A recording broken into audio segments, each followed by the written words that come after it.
Warner Brothers Soundstage, 1955. A 19-year-old extra watches James Dean between takes.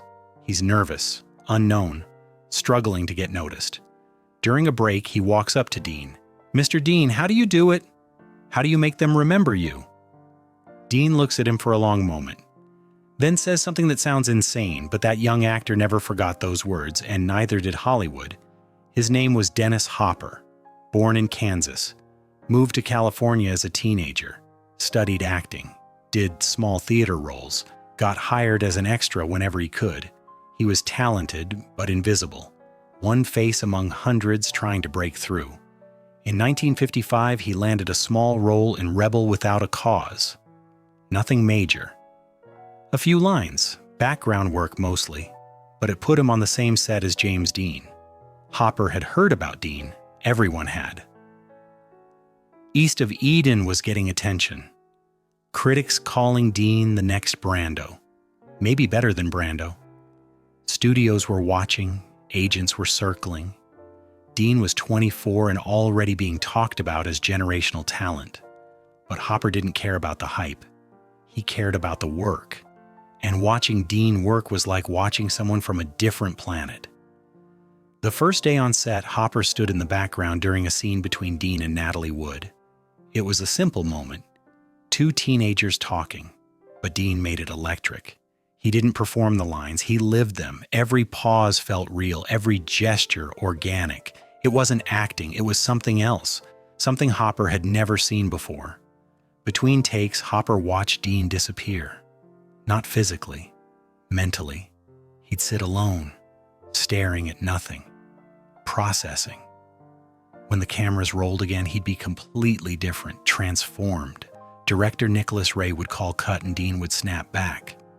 But those few seconds of watching him shift between worlds fascinated Hopper. For 2 weeks, Hopper said nothing to Dean, just watched, studied, tried to understand. Other actors would approach Dean, try to befriend him, ask questions. Dean was polite but distant. He didn't do small talk, didn't socialize much, kept to himself. That distance made him more intimidating.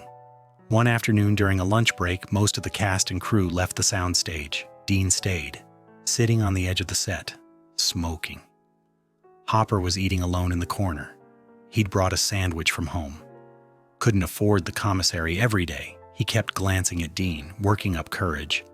Finally, he stood, walked over, his heart pounding. "Mr. Dean?" His voice cracked slightly. Dean looked up. Didn't say anything, just waited. Hopper swallowed. "I'm Dennis Hopper. I'm playing one of the guys in the gang scene." Dean nodded. "I know." Hopper was surprised. "You know?" "I pay attention," Dean said. He took a drag from his cigarette. "You're good. Better than the others." Hopper felt a surge of pride, then doubt. Was Dean being sarcastic? "Really?" "Yeah," Dean said. "You're not faking it as much."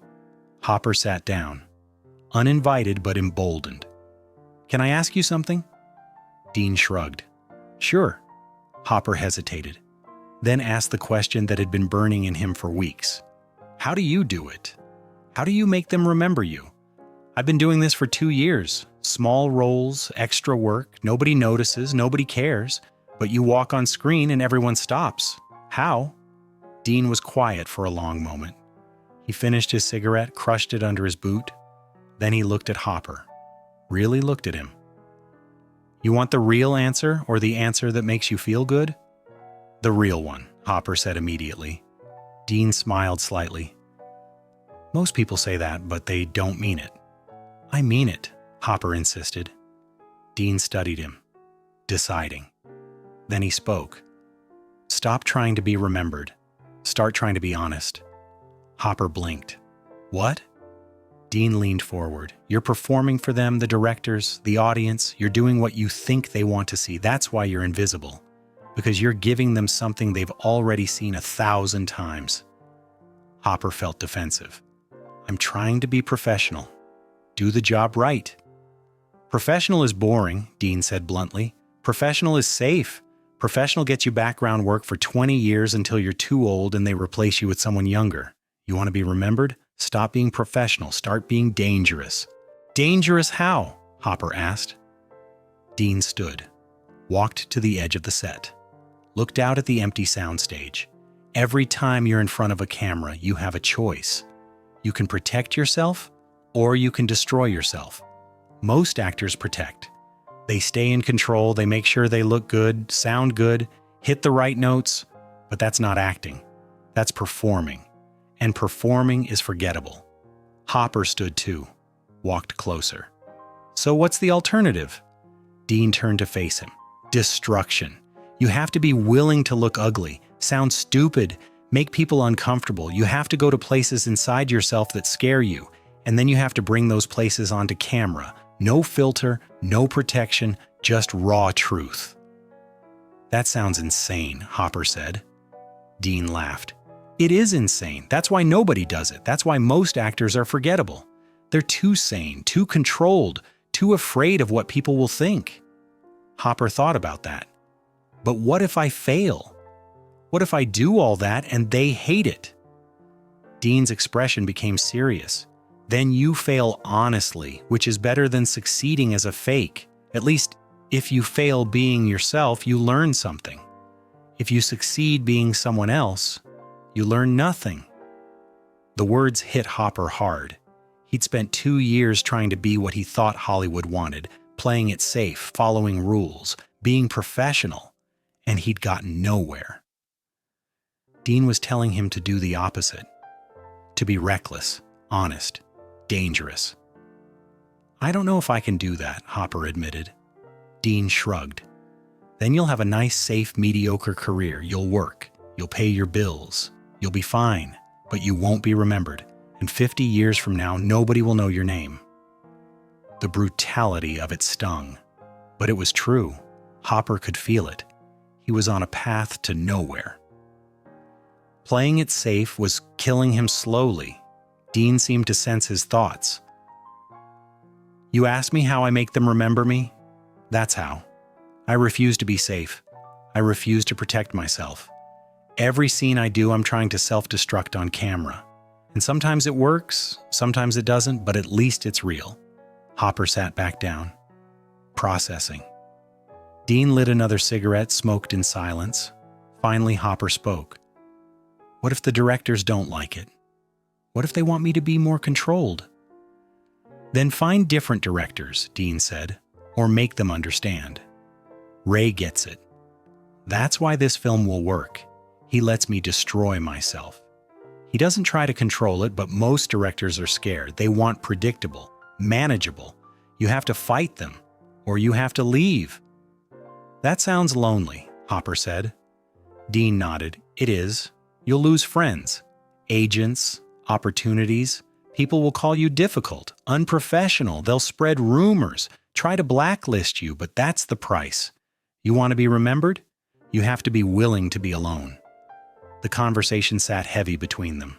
Hopper looked at Dean, really looked at him, saw the isolation, the weight, the cost of refusing to compromise. Is it worth it? Hopper asked quietly. Dean was quiet for a long time. Then he said, ask me in 10 years. But he didn't have 10 years. 3 months later, he'd be dead. And Hopper would spend the rest of his life carrying those words. If stories like this matter to you, you'll find more of them here. Filming continued. Hopper watched Dean with new eyes. Saw the self-destruction Dean talked about. In one scene, Dean was supposed to show anger. Instead, he showed grief. Raw, ugly, uncomfortable grief. Ray kept the take. It made the film better. In another scene, Dean improvised, went completely off script. The other actors didn't know how to respond, but the moment felt real, alive, dangerous. Hopper started experimenting in his own small scenes. Instead of playing it safe, he made choices that felt risky. In one background moment, he was supposed to stand quietly. Instead, he let his character's nervousness show, fidgeting, looking around. Ray noticed, gave him more to do in the next scene. It wasn't much, but it was more than he'd had before. After Rebel wrapped, Hopper didn't see Dean much. Dean was filming Giant in Texas. Hopper was back to auditions and extra work, but he carried Dean's advice with him. In every audition, he tried to be dangerous instead of safe. Some casting directors loved it, others hated it. He lost roles he thought he'd get, but he also started booking roles he never expected. September 30th, 1955. Hopper was at home when he heard the news. James Dean, dead, car crash. He sat down, couldn't process it. Dean was 24, younger than God, invincible in Hopper's mind, but gone, just gone. Hopper thought about their conversation, about Dean's willingness to destroy himself, on screen, off screen, in that Porsche on Highway 46. Rebel Without a Cause premiered a month after Dean's death.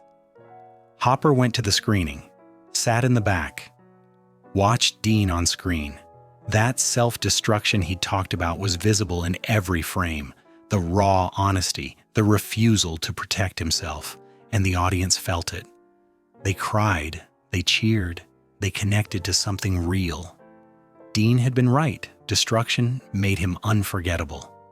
Over the next decade, Hopper built his career on Dean's advice. He took risks, made directors angry, got fired from projects, but he also delivered performances that got noticed. In Giant, he had a small role, worked with Dean briefly before Dean died. In Cool Hand Luke, he played it dangerous, unpredictable. By the late 1960s, he was being called difficult, brilliant, both. In 1969, Hopper directed Easy Rider, a film that broke every rule, no traditional structure, no safe choices, pure destruction and honesty. It was Dean's advice taken to its logical extreme, and it changed cinema, made Hopper a legend, proved that dangerous was better than safe. In interviews for the rest of his life, Hopper talked about Dean, about that conversation on the Rebel set, about the advice that sounded insane but was actually the truth. He told me to destroy myself, Hopper would say, and it saved my career, it saved my life. Do you think Dean knew how much impact those words would have? Or was he just being honest about his own approach? By the 1990s, Hopper was a legend himself. Actors would ask him for advice. The same question he'd asked Dean 40 years earlier. How do you make them remember you? And Hopper would repeat Dean's words, sometimes verbatim, sometimes in his own way, but always the same message. Be dangerous. Be honest. Destroy yourself on camera. Stop protecting. Start revealing. Some actors listened. Others thought he was crazy. Just like Hopper had thought Dean was crazy in 1955. But the ones who listened, who took the risk, they were the ones who lasted, who mattered, who got remembered. Hopper died in 2010, 55 years after that conversation. And in his final interviews, he still talked about Dean, about the 24-year-old who taught a 19-year-old that safety was death and destruction was life. Everything I did, Hopper said near the end, I did because Jimmy Dean told me to stop being safe. And he was right. God, he was right.